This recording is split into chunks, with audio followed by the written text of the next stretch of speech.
ABC news में आपको स्वागतम। मैं इरा आज कुछ अंतर्राष्ट्रीय और राष्ट्रीय समाचार के साथ हाजिर हूं। व्लादिमीर पुतिन का 5वीं बार राष्ट्रपति बनना हमेशा से तय था। उनके सामने 3 उम्मीदवार थे और वो तीनों ही क्रेमलिन की ओर से खड़े किए गए लोग थे, लेकिन जब उनकी जीत हुई और कुल वोट का 87% हिस्सा पुतिन को मिला तो उन्होंने कहा कि रूस का लोकतंत्र कई पश्चिमी देशों के लोकतंत्र से कई ज्यादा मजबूत है। लेकिन सच ये है कि इस चुनाव में एक भी ऐसा उम्मीदवार नहीं था जिसकी विश्वसनीयता हो। पुतिन के विरोधी एलेक्सी नवेल्नी के समर्थकों ने प्रतीकात्मक रूप से विरोध प्रदर्शन दर्ज किया। नून अगेंस्ट पुतिन मुहिम के तहत रूस के मॉस्को और सेंट पीटर्सबर्ग सहित कई रूसी शहरों और कई देशों के रूसी दूतावासों से सामने लोग जुटे और विरोध दर्ज कराते हुए वोटिंग की, जिसे प्रोटेस्ट वोटिंग कहा जा रहा है। हालांकि इन प्रदर्शनों का चुनाव पर कोई असर न होने वाला था और न ही हुआ। मॉनिटरिंग ग्रुप ओवीडी इन्फो ने कहा है कि रूस में कम से कम 80 लोगों को गिरफ्तार किया गया।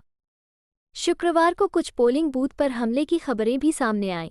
पश्चिमी देशों ने रूस के चुनाव की निंदा करते हुए कहा है, ये चुनाव न तो स्वतंत्र थे न ही निष्पक्ष। जर्मनी ने इस चुनाव को सेंसरशिप, दमन और हिंसा के बीच का छद्म चुनाव कहा है। ब्रिटेन के विदेश मंत्री डेविड कैमरून ने रूस के चुनाव की निंदा करते हुए कहा है, यूक्रेन के क्षेत्र में गैर कानूनी तरीके से चुनाव कराए गए।